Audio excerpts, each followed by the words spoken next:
In this video, I'm going to show you 10 extremely effective tips to improve your AI content creation using Google Veo 3. I've spent a lot of time with Google Veo 3 over the last month or so, and I've generated a ton of views and experimented with a lot. And here are some really effective tips, especially if you're just getting started. But even if you've been using it for a while, you'll probably find something useful here as well. So I'm logged in, and I'm going to go to Flow. So the first tip that I want to give you is you can actually control the tone of voice within your prompt, and that will dictate the tone of voice that your character or characters are going to speak at. So for example, I have a Yeti with white fur that whispers in ASMR style, and it says, "Watch me eat this rock," and then proceeds to eat the rock. Watch me eat this rock.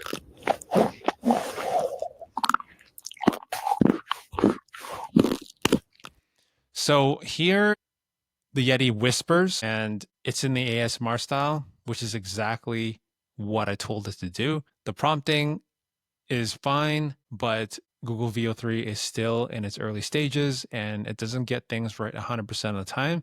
And then something to keep in mind is the prompt, while effective, it is very short.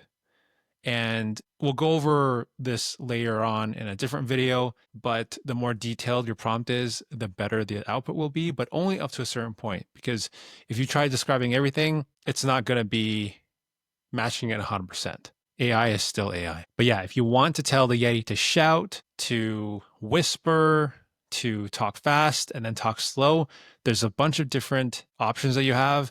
It's not going to be perfect with every single generation, but you do have the ability to choose the tone of expression and voice. The second tip that I want to give you is because VO3 Fast uses a lot less credits than the quality model, I prefer using it full time. So not just for experimentation, but I use it all the time, and I almost never use VO3 quality here because Google VO3 Fast can also generate audio. From my testing, the quality of video and also the quality of audio is 80 to 90% there compared to VO3 quality.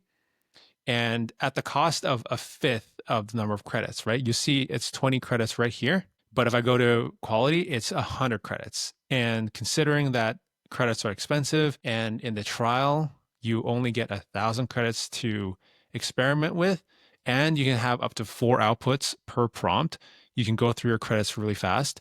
So I actually recommend, what I would like to do and what I usually do is I always choose 2 outputs per prompt, and then I go to VO3 Fast beta audio. So then every time it generates 2 outputs, it uses 40 credits. And when I'm experimenting with something, typically one ends up being a lot better than the other. So this is actually what I recommend for everybody. The third tip is you might have seen a lot of the AI vlogs going super viral, especially the Yeti and the Bigfoot vlogs. So a lot of people, myself included, have created different kinds of characters in doing AI vlogs. So it's actually a very simple way to make an AI vlog style video. So for this one, I put Bigfoot is holding a rock. He is in a forest during daytime. Camera angle is Bigfoot holding up a vlog cam on a selfie stick. He says, "Hey guys, I'm Bigfoot. I'll show you how to hunt with this rock." Hey guys, I'm Bigfoot. I will show you how to hunt with this rock. So in this prompt, I told it to hold a rock, and also in the other hand, he's holding a selfie stick. And just adding this specific part right here, holding up a vlog cam on a selfie stick, does do wonders. And for most of the time, majority of the time, Google Veo 3 will be able to get you this style pretty flawlessly. But of course, it's not 100%.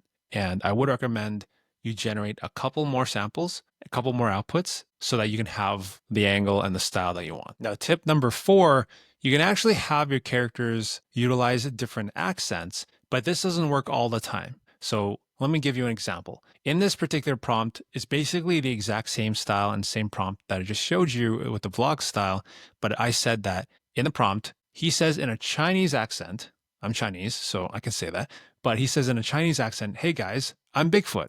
I'll show you how to hunt with this rock." And you can see the output right here. Hey guys, I'm Bigfoot. I will show you how to hunt with this rock. So basically, he just slows his pace of speech, but he doesn't really speak, if at all, in the accent that I want. And the reason for this is, at least currently in July and at the time of recording, in order to have the character utilize an accent, the character or characters have to be in the environment in which the accent is going to make sense. So if I wanted Bigfoot to have a Chinese accent, he basically needs to be in China. So here I modified it slightly. I said he is in a bamboo forest in China during daytime. Everything else is exactly the same, and I say that he says in a Chinese accent, basically the same, but I added this part right here, bamboo forest in China. And you can kind of hear the difference. Hey guys, I'm Bigfoot. I will show you how to hunt with this rock. Almost sounds like Jackie Chan in a way, but that's definitely a better example. And this is how you would leverage different accents for your characters. Make sure that in addition to saying that in the prompt where it says the dialogue, also make sure that you put the character in the environment where that accent makes sense. Okay, tip number 5. In addition to the vlog style videos, you may have seen the street interview style videos do really well and go viral on social media. And it's actually also very easy to do this. You have to make sure that the character is in the streets of the city that you want them to do their interview in. So in this example, I say, a blonde woman in the streets of New York City during daytime. A brunette female reporter asks her, "What do you like about New York City?" And the blonde woman says that she loves NYC and says it's the greatest place on earth. So this is the output, and it kind of depicts the street interview style in New York City pretty well. And let's just hear what the audio is like. What do you like? What do you like about New York City? What do you like about New York City? Oh, I just love it here. It's the greatest place on earth. So it's not 100% smooth. You can see that she repeats the same thing she says. She did repeat it in a way where it wasn't like a carbon copy kind of repeating. It's basically almost like in real life how you could be repeating what somebody asks you to make sure you understood the question. But I would consider that to be somewhat of an error. So I would do it another generation. But you can see that in this case, it's actually pretty easy to replicate here. Make sure that you say it's in the streets, and you can even hear the ambient noise in the background when this is generated, which brings me to the next tip. Tip number 6 is you're going to add ambient sounds to your clips. And a lot of times you'll notice, just like in the previous tip, that Google VO3 will automatically add some ambient noise. But if you have specific noises that you want to be added to the scene, you definitely can and should add that in your prompt. Sometimes if you don't specify, VO3 will actually output something that's silent or something completely irrelevant. But if you want it to be something more accurate, for example, this one I'm about to show you, then it's definitely good to mention. So I tried mentioning in this prompt that he's on a beach in China. There's really no indication that this is China. And he's also holding a selfie stick. And I say that he says in a Chinese accent, he's going to go build a sandcastle with this rock. And that the last sentence, the waves of the beach can be heard in the background along with laughter from other people on the beach. And let's just hear this example output here. Bigfoot about to go build a sandcastle with this rock. Bigfoot. So you can see that there is the beach noise in the background in terms of those the waves, but there's no laughter. And he doesn't have a Chinese accent. So this goes back to the previous tip where you'll have some ambient noise and it might take a few generations to get exactly what you want. But again, this is still early and VO3 can make mistakes and also might not be able to gather all the information that you want it to output from the prompt. But also Bigfoot does not speak in a Chinese accent. So yeah, but you can definitely change the ambient noise as needed, depending on the scene that you want. Tip number 7, you can also generate background music depending on what you want. Now, I would be very careful about this, especially with social media platforms. You don't want to get hit with any notices or violations. But if that's not a concern, and if you feel like adding it within VO3 is more effective than in post, then you definitely can do that. So for example, I said that Spider-Man is walking down the streets of LA and elevator music is playing in the background.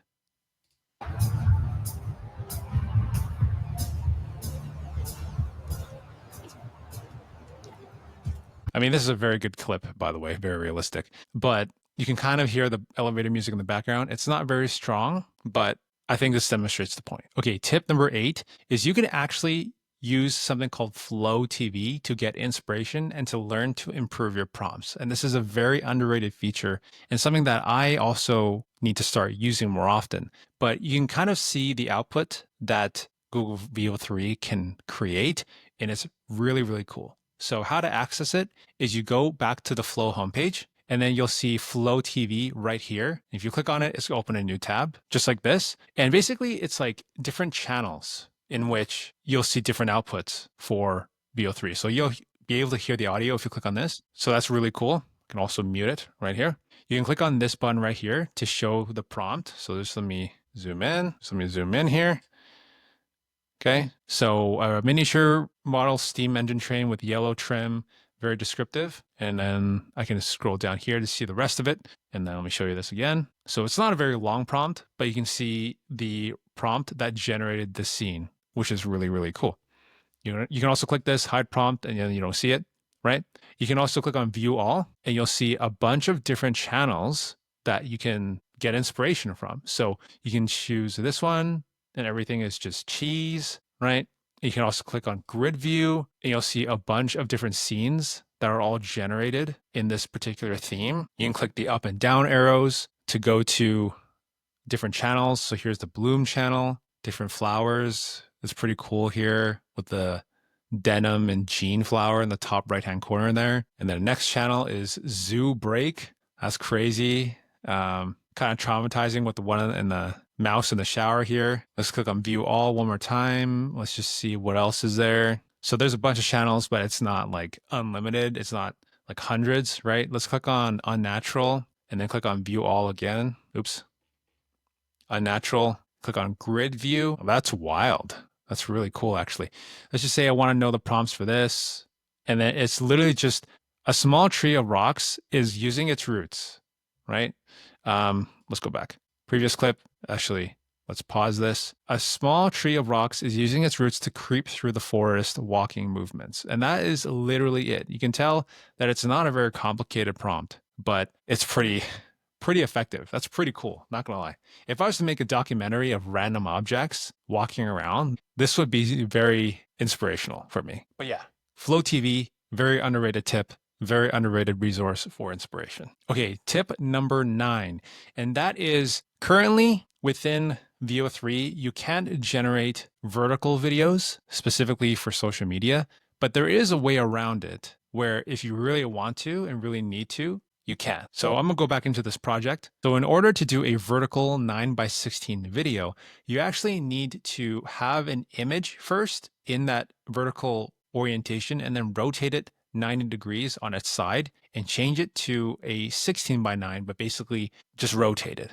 And then if you generate the video from the image, you can actually have a vertical video. After it's done, you just rotate it back. And that's basically the hack to convert a vertical image to a vertical video. Here's how to do it. So if you go to the drop down right here, text to video, click on frames to video, and then in the plus right here, click on it, and then you can upload an image. I'm going to upload this image that I found on Ideogram, and you can tell that it's just an image that's in its vertical orientation and then just rotate it 90 degrees clockwise. And you can crop a specific section if you want, but VO3 knows to select this part. You can also click on reset, and it's going to do that. Then you click on crop and save. And then VO3 is going to receive this image that you're uploading, and then you can tell it what to do here specifically, just like with any other prompt. So I'm going to say Guile smiles and starts dancing. Okay, something random.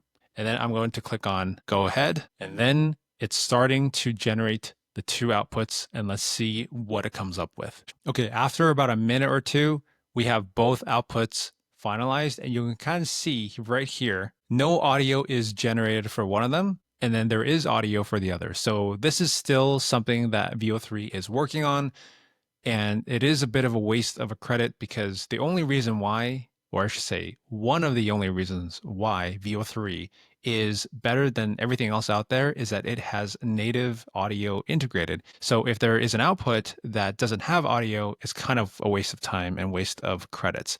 But it is what it is. So let's take a look at both and see what happens. So he's just smiling, he's just talking, he's just vibing, and there is no audio here. But you can see that it has been successfully converted into a vertical video. All we have to do is just download it and then rotate it 90 degrees counterclockwise. Let's take a look at this one.